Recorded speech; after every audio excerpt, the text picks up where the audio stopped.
Rebirth के बाद पहला काम तुम्हें उस कीड़े को बाहर निकालना है जो रोना जानता है। एक पौश की तरह पागलों की तरह खुदाई करो, जैसे तुमने 3 मीटर गहरा गड्ढा खोद दिया हो, सिर्फ इसलिए क्योंकि पिछले जन्म में तुम बहुत सोए थे और आधी रात को एक कल्टीवेटर ने घर में घुसकर तुम्हें ह्यूमन मेडिसिन बना दिया। अंत में तुम्हारी हड्डियों का नामो निशान तक नहीं बचा।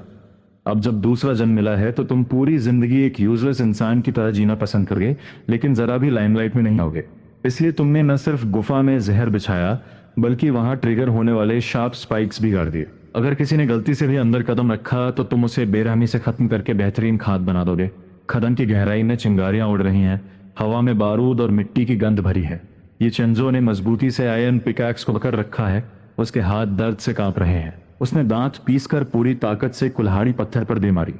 लकड़ी के हैंडल से एक जबरदस्त शॉकवेव आई, जिससे उसकी हथेलियां सुन्न हो गईं और फटने की कगार पे आ गई। पसीना और धूल उसकी आंखों में जा रहे हैं। वो जलन इतनी तेज थी कि दिल तक महसूस हो रही थी, पर उसकी हिम्मत नहीं थी कि एक पल के लिए भी रुके। उसे एक बेजान मशीन की तरह काम करना ही होगा। उसे पता है कि वो रुक नहीं सकता। इस अंधेरी और मनहूस जगह पर रुकने का मतलब है कोड़े खाना, भूखा रहना या अपनी जान से हाथ धो बैठना। अब तक ये चंजो का दिमाग सुन्न है। 3 दिन पहले तक वो एक ओवरटाइम करने वाला ऑफिस वर्कर था और पलक झपकते ही इस क्रूर कल्टीवेशन वर्ल्ड में आ गया। उसे कोई जीनियस बॉडी या कोई मास्टर नहीं मिला, बल्कि वो टियानशुन सेक्ट का सबसे निचला लेबरर बन गया। यहाँ उसका कोई अधिकार नहीं, कोई हैसियत नहीं। कल्टीवेटर्स की नज़र में तो वो संप्रदाय के कुत्तों से भी गए गुजरे हैं। वो बस एक प्योर कंज्यूमेबल आइटम है। हर रोज का काम बस उस दहती हुई खदान में दिन रात स्पिरिचुअल स्टोन्स खोदना है। अगर टारगेट पूरा नहीं हुआ तो मार पड़ती है और खाना छीन लिया जाता है।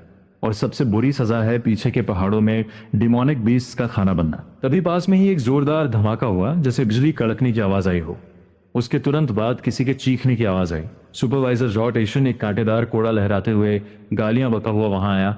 उसका चेहरा क्रूरता से भरा है। भले ही वो सिर्फ ची रिफाइनिंग के 3rd लेवल पर है, पर इन आम मजदूरों के लिए वो यमराज जैसा है। पास ही एक कमजोर मजदूर हिम्मत हार कर दीवार के सहारे सांस लेने लगा और बदकिस्मती से वो सीधा उसकी नजर में आ गया।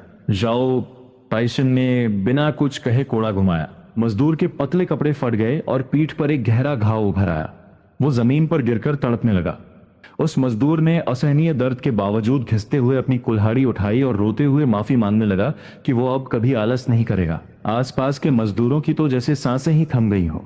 सबने डर के मारे अपनी गर्दनें झुका ली। कुछ लोग जो दया की भीख मांगना चाहते थे, उन्होंने अपनी बात वापस गले में उतार ली और पागलों की तरह काम में जुट गए। ये चेंजो ने अपनी तिरछी नजर से यह देखा। उसका दिल जोर से धड़का, पर उसने तुरंत अपनी नजरें हटा ली।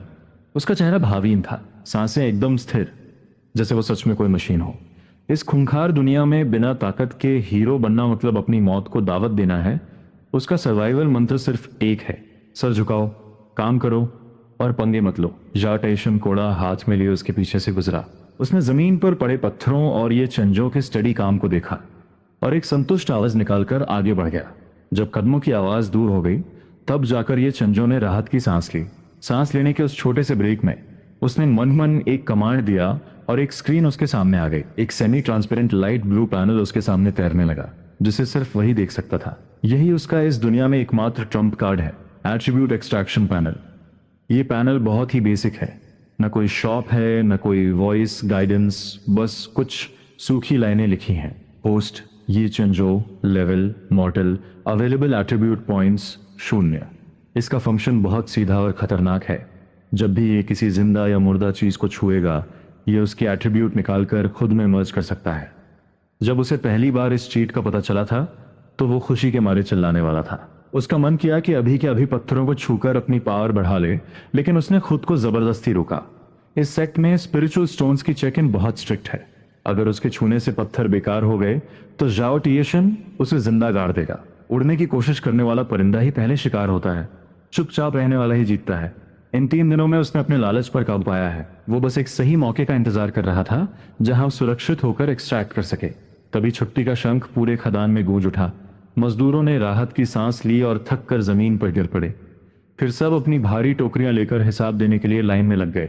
ये चंजो भीड़ में इस तरह शामिल हुआ कि उसका टारगेट ठीक बाउंड्री लाइन पर रहे, न बहुत ज्यादा न बहुत कम, एकदम इनविजिबल।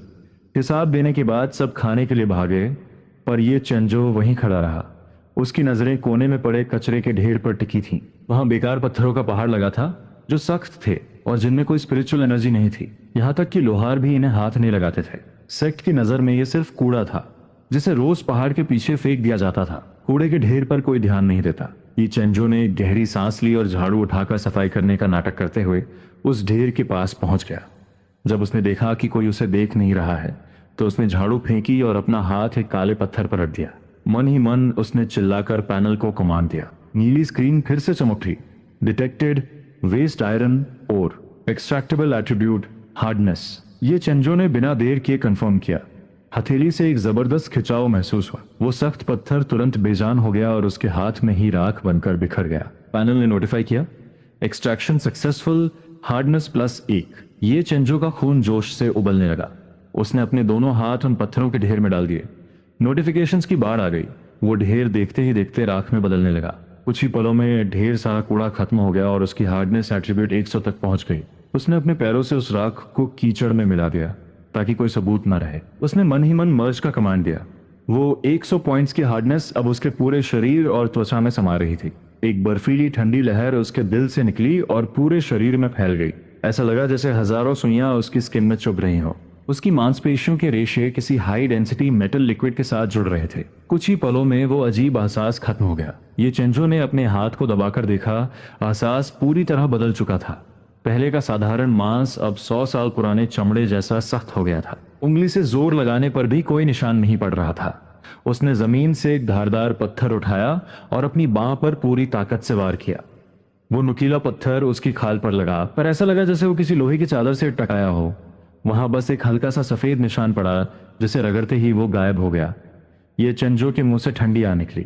कचरे से मिली सबसे मामूली एट्रीब्यूट को 100 बार जोड़ने पर इंसान बुलेट प्रूफ बन सकता है। अगर वो इसे और बढ़ा ले तो ज़ो ताइशन का कोड़ा छूते ही टूट जाएगा। उसने अपनी उत्तेजना पर काबू पाया, जगह साफ की और खाने की तरफ चल दिया। इस हार्डनेस एट्रीब्यूट के साथ उसे अब इस खतरनाक दुनिया में जीने की थोड़ी सिक्योरिटी महसूस होने की। अगली सुबह फिर वही शोर मचा और मजदूरों को खदान में धकेल दिया गया। इस बार का एरिया और भी बुरा था। दीवारों से पानी रीस रहा था और हर तरफ कीचड़ था। ये चंजो ने अपनी भारी कुल्हाड़ी उठाई और पत्थर पर वार किया। धमाके के साथ धूल उड़ी, पर उसकी आंखें चमक उठी। कल जिस वार से उसकी हड्डियां कांप जाती थीं, आज वो झटका उसके हाथों में किसी इनविजिबल आर्मर की तरह एब्जॉर्ब हो गया। उसे कोई दर्द नहीं हुआ। शरीर की इस मजबूती ने उसे और ताकतवर बना दिया था। उसकी कुल्हाड़ी अब दोगुनी तेजी से चल रही थी। उसने सोचा कि काम जल्दी खत्म करके वो रात को फिर से एट्रीब्यूट एक्सट्रैक्ट करेगा। जब वो खुदाई में मग्न था तभी छत से कुछ टूटने की आवाज आई। पास ही एक बूढ़े मजदूर ने चिल्लाकर आगाह किया, ये गिरने वाला है। ये चंजो ने सर उठाया तो देखा कि सैकड़ों किलो भारी एक धारदार पत्थर टूटकर सीधा उसके सर की तरफ गिर रहा है। जगह कम थी और कीचड़ की वजह से भागना नामुमकिन था।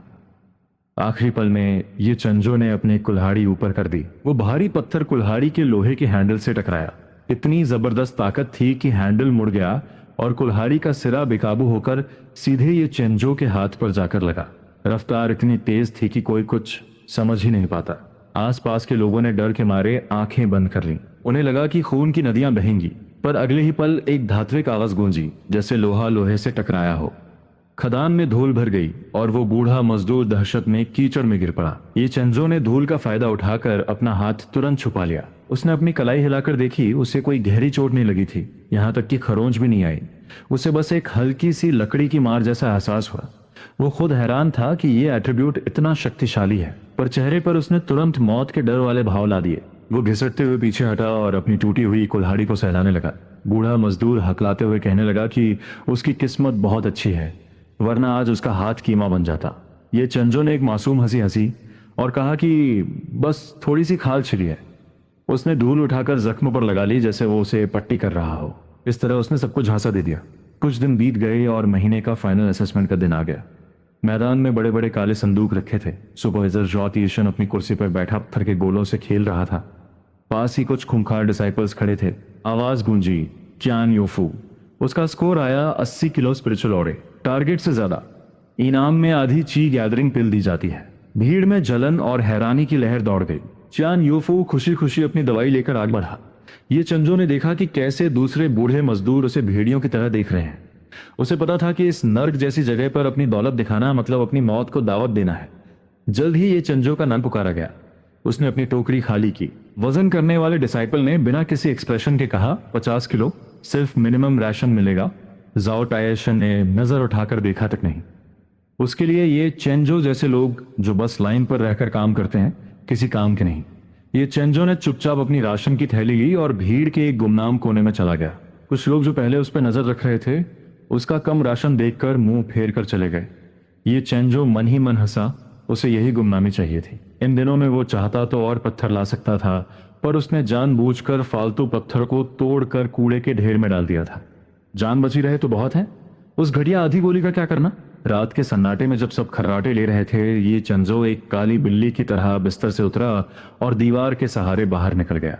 वो अपने पुराने कूड़े के ढेर पर नहीं गया, बल्कि एक गुप्त रास्ते से दानशा पीक के पीछे के कचरे वाले नाले में पहुंच गया। यहाँ जली हुई गोलियों पिल्स का ढेर लगा था, जिससे एक कड़वी गंध आ रही थी। इनमें बहुत जहरीली गर्मी और अशुद्धियां थीं। अगर कोई इन्हें इस्तेमाल करने की कोशिश करता तो उसकी नसें फट जाती और वो मर जाता। पर यह चेंजो के लिए यह बिना पहरे का खजाना था। उसने अपने दोनों हाथ उन गर्म गोलियों के मलबे में डाल दिए। पैनल स्टार्ट हुआ। Detected waste pill residue, extractable fire poison and trace spiritual energy. उसकी आंखें चमक उठी। ये चीट सच में अशुद्धियों को अलग कर सकता है। उसने सिर्फ स्पिरिचुअल एनर्जी निकालने का ऑर्डर दिया। नीली स्क्रीन पागलों की तरह चमकने लगी। वो कूड़ा पूरी तरह सफेद राख में बदल गया। शुद्ध स्पिरिचुअल एनर्जी की लहरें उसके हाथों से होते हुए शरीर में समाने लगी, जैसे तपती जमीन पर बारिश हो रही हो। उसकी नसें फैलने लगीं और बिना किसी मंत्र के वो एनर्जी सीधे उसकी पावर बढ़ाने लगी। उसका शरीर अंदर से मजबूत हो रहा था। उसकी हड्डियों से हल्की आवाजें आईं। उसके अंदर एक मुट्ठी के बराबर की एनर्जी जमा हो गई, जो तेजी से घूमने लगी।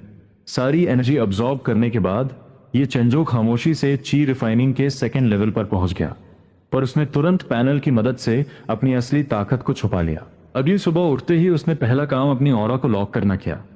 उसने अपनी पावर को ची रिफाइनिंग लेवल 1 के भी शुरुआती स्तर पर सेट किया। सावधानी के लिए उसने अपनी हालत ऐसी बना ली जैसे वो बहुत कमजोर हो और कभी भी मर सकता है। उसने गंदे पानी से चेहरा धोया और दरवाजा खोला। आंगन में शोर मचा था। कल जिन्हें इनाम मिला था वो अपनी शेखी बघा रहे थे। चियान योफू सबके बीच खड़ा होकर चिल्लाया और उसने अपनी हथेली से एक छोटी सी आग की लपट निकाली।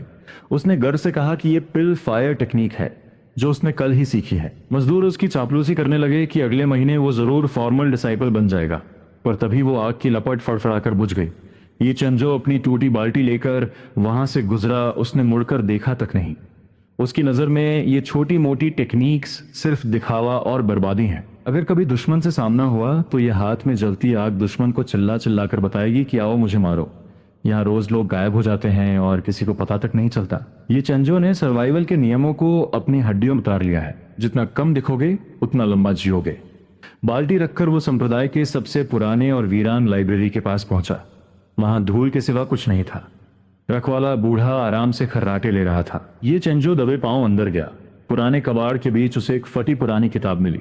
धूल झाड़ने पर उस पर लिखा देखा, बेसिक सॉर्ड फंडामेंटल्स। ये बस एक साधारण किताब थी जिसमें सिर्फ तलवार चलाने के बेसिक मूव्स थे। कोई स्पिरिचुअल एनर्जी का खेल नहीं था। संप्रदाय के मामूली मजदूर भी इसे छूना पसंद नहीं करते थे, क्योंकि ये बेइज्जती वाली बात थी। पर यह चंजो को यही चाहिए था। इसमें कोई चमक धमक नहीं थी, कोई एनर्जी खर्च नहीं होती थी, और हमला एकदम साइलेंट और गुप्त था। वो किताब लेकर बाहर आया और मेज थपथपाई। बूढ़े ने आंखें मली और किताब देखकर हंसा। ये कचरा क्या करोगे? ये कोई कल्टीवेशन टेक्निक भी नहीं है। पूरी उम्र लगा दोगे तो भी बस एक मामूली पहलवान बनोगे। ये चंजो ने बेवकूफों की तरह सर खुजलाया और कहा कि वो बस काम की थकान मिटाने के लिए हाथ पैर हिला चाहता है।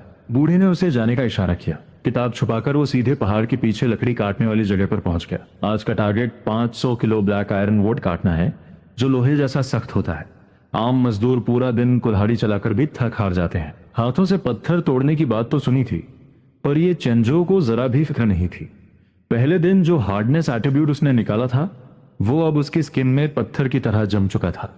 उसने लकड़ियों के ढेर से एक पुरानी मुड़ी हुई कुल्हाड़ी उठाई, एक गहरी सांस ली और दिमाग में बेसिक सॉर्ड फंडामेंटल्स का पहला मूव पाई स्लैश याद किया। कोई फालतू दिखाव नहीं, बस घुटने थोड़े मोड़े, कमर से ताकत लगाई और कंधे से होते हुए पूरी पावर उस टूटी कुल्हाड़ी में झोंक दी। एक जोरदार कड़कड़ाहट हुई और वो सख्त ब्लैक आयरन वुड 2 हिस्सों में कट गया। कटा हुआ हिस्सा एकदम स्मूथ था। जैसे ही लकड़ी फटी, पैनल चमक उठा। Movement alignment correct. Basic sword mastery plus एक। ये चंजो की आंखें फटी रह गई। उसका अंदाजा सही था। इस चीट के लिए तलवार लेकर प्रैक्टिस करना जरूरी नहीं था। बस मेहनत करते वक्त अगर बॉडी का अलाइनमेंट और टेक्निक सही हो तो रोज का काम भी स्वॉर्ड मास्टरी बढ़ा सकता है। उसे अब तलवारबाजी सीखने के लिए किसी मैदान की जरूरत नहीं थी, बस काम करने का तरीका सही होना चाहिए। वो तुरंत एक लिबरल वॉरियर बन गया। अब वो सिर्फ लकड़ी नहीं काट रहा था, बल्कि हर वार के साथ अपनी सांसें, एंगल और ताकत बैलेंस कर रहा था। न 1 इंच ज्यादा ताकत, न 1 इंच कम। पूरा आधा दिन उसने 300 से ज्यादा सटीक वार किए। एक आम इंसान इतने वार के बाद हाथ नहीं उठा पाता, पर यह चेंजो की हार्डनेस एट्रीब्यूट ने उसे बचाए रखा। उसकी मसल्स अब इस एक्सट्रीम पावर की आदी हो रही थी। दोपहर में क्यान योफू वहां से गुजरा और उसे पसीने में लथपथ देखकर हंसने लगा। उसने ताना मारा कि लकड़ी काटने से कोई अमर नहीं हो जाता, इससे अच्छा स्पिरिचुअल एनर्जी महसूस करने की कोशिश करो। ये चेंजो ने पसीना पोंछते हुए मासूमियत से कहा कि उसका टैलेंट बेकार है, इसलिए वो बस लकड़ी काट रहा है ताकि महीने के आखिर में खाना न छीन लिया जाए। चियान योफू ने उसे नालायक कहकर छोड़ दिया और वहां से चला गया। ये चेंजो को कोई फर्क नहीं पड़ा। उसने फिर से कुल्हाड़ी उठाई और पैनल पर मास्टरी बढ़ती गई। दोपहर में वो खदान पहुंचा। उसने भारी पिकैक्स उठाई और उसे एक तलवार की तरह देखते हुए दिमाग में दूसरा मूव लाया, सीस्ताब। दोनों हाथों से हैंडल पकड़ा, पैरों से जमीन को धकेला और एक धनुष की तरह कमान छोड़ दी। कुल्हाड़ी का सिरा एक बिजली की तरह पत्थर में जा धंसा। पत्थर के टुकड़े हवा में उड़ने लगे। मास्टरी +1। फिर उसने लियाओ, साओ और जान जैसे हर मूव को खुदाई के काम में ढाल दिया। अंधेरी खदान में वो एक के बाद एक वार कर रहा था। बाकी लोग खदान में थक रहे थे और वो वहां माइक्रो मैनेजमेंट कर रहा था। खुद को छुपाने के लिए उसने जानबूझकर पत्थरों से स्पिरिचुअल स्टोन्स नहीं निकाले। वो सिर्फ उन पत्थरों पर वार करता जिनमें कुछ नहीं था। दिन के आखिर में उसने बस उतना ही जमा किया जिससे काम चल जाए। सुपरवाइजर ने उसे हिकारत से देखा और मक्खी की तरह वहां से भगा दिया। दिन बीतते गए, 1 महीना, 2 महीने, आधा साल। खदान में लोग बदलते रहे। वो पिल फायर टेक्निक वाला क्यान योफू पत्थरों के लिए झगड़े में बुरी तरह घायल हो गया और उसे कूड़े की तरह सेक्ट से बाहर फेंक दिया गया। पर ये चेंजो आज भी वही काम कर रहा था। वो अब इतना इनविजिबल हो चुका था कि अगर वो नबले तो बगल में खड़े इंसान को भी पता नहीं चलता था कि वहां कोई है। उसने अपनी सांसों और मूवमेंट्स को लिमिट तक दबा दिया था, पर पैनल पर उसका डेटा पागलों की तरह बढ़ रहा था। तलवार की उसकी समझ अब नामुमकिन हद तक पहुंच चुकी थी।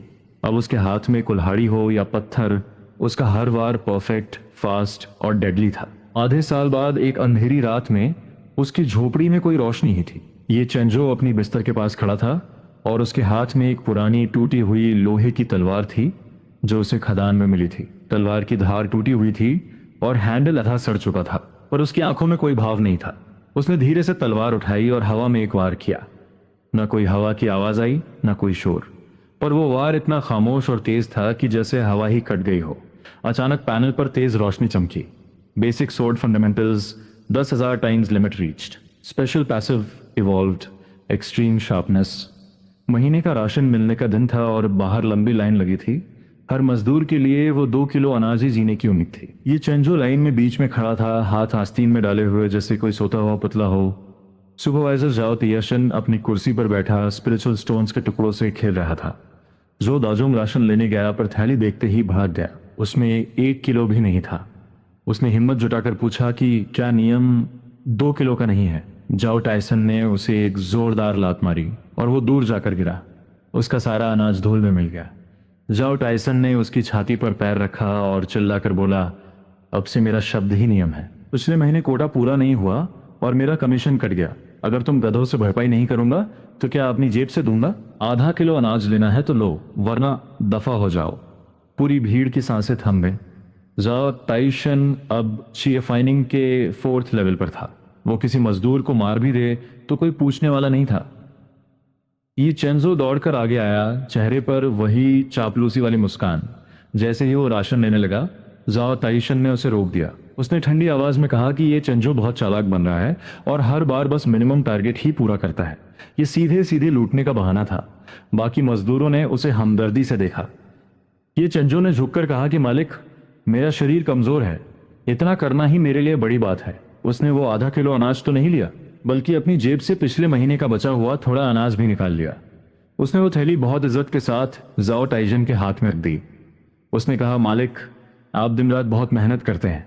इस महीने मेरी भूख कम है, आप ये थोड़ा अनाज लीजिए और अपनी सेहत का ख्याल रखिए। जाओ टाइजन सन्न रह गया। उसने थैली चेक की और जोर से हंस पड़ा।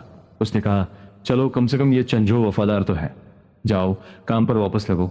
ये चंजो ने सर झुकाया और वहां से निकल गया। बाहर आते ही कुछ मजदूरों ने उसे पागल कहा कि अपनी मेहनत का अनाज भी उसे दे दिया। उन्होंने कहा कि जाओ टीशन बहुत ज्यादती कर रहा है, उससे लड़ना चाहिए। ये चंजो ने ठंडी सांस ली और बोला, किससे लड़ोगे? वो लेवल 4 पर है और तुम लेवल 1 पर। मरना है तो मरो, मुझे तो अभी और लकड़ी काटनी है। ये कहकर वो तेजी से अपने कमरे में चला गया। उसे पता था कि अगर आज वो अनाज नहीं देता तो जॉ टीशन पक्का हाथ उठाता। अपनी हार्डनेस और एक्सट्रीम शार्पनेस के साथ वो उसे एक पल में खत्म कर सकता था, पर उसे पंगा ही लेना था। 1 किलो अनाज के लिए अपनी जान और पहचान जोखिम में डालना बेवकूफ़ी थी। जब तक जान है वो पैनल से कुछ भी निकाल सकता है। रात होते ही वो सतर्क हो गया। उसे पता था कि जाओ टाइसन कभी भी झोपड़ी में घुस सकता है। उसे एक ट्रैप बनाना था। उसने अपनी बिस्तर की लकड़ी हटाई, नीचे की सख्त मिट्टी निकल आई। उसने अपना दायां हाथ आगे किया जिस पर हार्डनेस एट्रीब्यूट था। उसकी उंगलियां चांदनी रात में काली दिख रही थीं। उसका हाथ एक मशीन की तरह मिट्टी खोदने लगा। वो मिट्टी बाल्टियों में भर भर कर उसने चुपचाप पहाड़ के पीछे फेंक दी। आधे घंटे में 2 मीटर लंबा और 3 मीटर गहरा गड्ढा तैयार था। ची रिफाइनिंग के बीच के लेवल वाला भी इसमें गिरे तो टांगे तोड़वा बैठे, पर यह काफी नहीं था। उसने लकड़ियों के ढेर से सबसे सख्त ब्लैक आयरन वुड निकाला और अपनी टूटी तलवार से उन्हें छील कर नुकीले कांटे बना दिए। एक्सट्रीम शार्पनेस की वजह से वो लकड़ियां किसी जानलेवा हथियार में बदल गईं। फिर उसने बिस्तर के नीचे से एक पुड़िया निकाली जिसमें उसने मरे हुए चूहों और जहरीले कीड़ों से निकाला हुआ जहर रखा था। एक खरोंच भी इंसान को सुन्न कर सकती थी। उसने वो जहरीले कांटे गड्ढे के तल पर बिछा दिए। ये जगह अब एक मौत का कुआं बन चुकी थी। काम खत्म करके उसने हाथ झाड़े, पर वो रुका नहीं। वो चुपचाप एक पुराने रास्ते से पहाड़ की गहराई में जाने लगा। इस रास्ते पर कोई नहीं जाता था क्योंकि वहां एक पत्थर पर लिखा था, मायाज़मा स्वैम्प, जहरीला दलदल। सबको पता था कि वहां सदियों पुराना जहर भरा है। वहां हमेशा बैगनी और हरे रंग का धुआं छाया रहता था। लेवल 1 और 2 के मजदूर तो क्या, सेक्ट के बड़े बड़े डिसाइपल्स भी वहां जाने की हिम्मत नहीं करते थे। कहते थे कि वहां की हवा फेफड़ों गला देती है। एक बार एक मास्टर ने वहां एक जानवर का पीछा किया था, पर उसकी सिर्फ हड्डियां ही वापस आईं। तब से ये जगह भूतों का ठिकाना मानी जाती थी। पर ये चंजो की आंखें चमक रही थी। जहां दूसरे डरते थे, उसके लिए वो एट्रीब्यूट्स की सोने की खदान थी। वो पागल नहीं था कि सीधा अंदर चला जाए। उसने अपनी झोपड़ी से कोयला और कपड़े का एक टुकड़ा लिया और एक पाइप की मदद से एक देसी गैस मास्क बना लिया। आधा घंटा बाद वो फिर उस दलदल के सामने खड़ा था। चेहरे पर मास्क बांधा, पाइप मुंह में ली और एक गहरी सांस ली। धुएं और कोयले की मिली जुली गंध आई, पर कम से कम फेफड़े सुरक्षित थे। वो बैगनी धुंध के अंदर घुस गया। जैसे ही उसने कदम रखा, उसकी गर्दन और हाथों पर हजारों चींटियों के काटने जैसा एहसास हुआ। उसके शरीर की हार्डनेस के बावजूद वो जहर अंदर घुसने की कोशिश कर रहा था। ये चेंजो डरा नहीं। उसने तुरंत एक्सट्रैक्ट का कमांड दिया। नीली लाइट चमक उठी। Detected, low level miasma, extraction successful, poison resistance +1। उसने इसे अपनी खाल और खून में मर्ज कर लिया। जलन कम होने लगी। वो मुस्कराया और गहराई चला गया। वहां पेड़ काले पड़ चुके थे और उन पर अजीब हरा लिक्विड चिपका था। जमीन पर जानवरों की हड्डियां बिखरी थीं। पैनल पागलों की तरह भाग रहा था। Poison resistance +1, +1, +2। वो एक वैक्यूम क्लीनर की तरह सारा जहर सोख रहा था। 1 घंटा बीतने तक उसकी जलन गायब हो गई। अब वो धुआं उसे ताजी हवा जैसा लग रहा था। उसकी पॉइजन रेजिस्टेंस अब 1500 पॉइंट्स तक पहुंच गई थी। बाहर का जहर कम पड़ने लगा तो उसने दलदल के और अंदर कदम रखा। वहां पेड़ नहीं थे, बस काले कीचड़ के बुलबुले उठ रहे थे। उसने एक सूखी लकड़ी लेकर एक बुलबुले को छुआ। वहां से ऐसी सड़ांध आई कि किसी का भी दम घुट जाए। एक चूहा गलती से वहां गिरा और 2 सेकंड के अंदर उसकी खाल और हड्डियां गलकर काला पानी बन गई। ये चिंजो का सर चकरा गया, पर डरा नहीं। अगर ये ताकत वो हमले के लिए इस्तेमाल करे तो जाओ तिएशन जैसे लोग राख बन जाएंगे। उसने सीधा हाथ नहीं लगाया, बल्कि एक टहनी से उसे छुआ। टहनी छूते ही जलने लगी और सफेद धुआं निकला। उसने कमांड दिया, एक्सट्रैक्ट। पैनल चमक उठा। Detected, high intensity corrosive substance, corrosiveness +1। उसने इसे अपनी उंगलियों की हड्डियों और स्किन में मर्ज करना शुरू किया। उंगलियों में हल्की गुदगुदी हुई। उसने वो लकड़ी फेंकी और कीचड़ के ऊपर अपने हाथ हवा में रख दिए। एक्सट्रैक्शन तेज हो गया। कोरोसिवनेस +1, +5, +10। वो का कीचड़ देखते ही देखते साफ पानी में बदलने लगा। सारा जहर उसकी उंगलियों में समा रहा था। जब पूरा गड्ढा साफ हो गया तो उसकी कोरोसिवनेस एट्रीब्यूट 2000 पॉइंट्स तक पहुंच गई थी। वो खड़ा हुआ और अपने हाथों को देखा। उसकी उंगलियों पर एक अजीब सी हरी चमक थी। उसने पास के एक पत्थर को छुआ, पत्थर से धुआं निकलने लगा और वो मोम की तरह पिघल कर राख बन गया। तभी संप्रदाय के मुख्य पहाड़ से एक जोरदार घंटे की आवाज गूंजी। पूरा सेक्ट जैसे जाग गया। आज संप्रदाय का ग्रैंड कंपटीशन था। ये मजदूरों के लिए इकलौता दिन था जब वो काम छोड़कर भीड़ देख सकते थे। मजदूरों की टोलियां आगे बढ़ रही थी। ये चेंजो, जल्दी कर, वरना जगह नहीं मिलेगी। आज सेक्ट के बड़े एल्डर्स और कोल्ड फेस्ड गॉडेस शेन चिंगशुआंग भी स्टेज पर होंगी। ये चेंजो ने सुना, पर उसके चेहरे पर एक गहरी मुस्कान थी। अब खेल बदलने वाला था। कल रात बासी खाना क्या खाया, पेट में जैसे तूफान मचा था। जो दाजोंग ने एक गाली दी और हवा की रफ्तार से गायब हो गया। जैसे ही उसने देखा कि सारा इलाका खाली हो गया है, ये चेंजो के चेहरे से दर्द के भाव गायब हो गए। इन ची रिफाइनिंग वालों की लड़ाई देखने में भला क्या रखा है। गलती से किसी मास्टर की सोड ची फिसलकर दर्शक दीर्घा में आ गई तो मुझ जैसे कमजोर मजदूर की चटनी बन जाएगी। ऐसी फालतू जगह जाकर अपनी जान जोखिम में डालना बेवकूफी है। ये चेंजो पीछे मुड़ा और सीधा पीछे वाले पहाड़ों के ड्यूटी हॉल में पहुंच गया। वहां सन्नाटा था। बस एक बूढ़ा संजिशी मेज पर सर रखे खर्राटे ले रहा था। ये चेंजो ने मेज थपथपाई। उसने कहा, मैं आज का काम लेने आया हूँ। बूढ़े ने आंखें मली और बोला, आज तो पूरे संप्रदाय की छुट्टी है, तू यहाँ क्या कर रहा है? ये चेंजो ने मासूमियत से जवाब दिया, मालिक मेरा टैलेंट कम है और भी सबसे नीचे है। अगर मेहनत नहीं की तो अगले महीने का राशन फिर कट जाएगा। सोचा आज खाली समय में कबाड़ खाने की सफाई कर दूं और बेकार लोहे को बाहर निकाल दूं। यही उसका असली मकसद था। कबाड़ खाने में अनगिनत टूटे फूटे जादुई हथियार, धर्मा इंस्ट्रूमेंट्स पड़े थे। उसने भारी दरवाजा खोला। अंदर जंग लगे लोहे की गंध भरी थी। वहां तलवारें, ढाल और भाले टूटे हुए पहाड़ों की तरह लगे थे। दुनिया के लिए ये कूड़ा था, पर ये चेंजो के लिए ये बिना पहरे की सोने की खदान थी। ये चेंजो अंदर गया और दरवाजा अंदर से बंद कर लिया। उसने सावधानी के लिए एक भारी भट्टी को दरवाजे के पीछे अड़ा दिया ताकि कोई अंदर ना आ सके। उसने कम से अपनी जंग लगी लोहे की तलवार निकाली। वो कूड़े के ढेर के पास गया और एक टूटी हुई कुल्हाड़ी उठाई।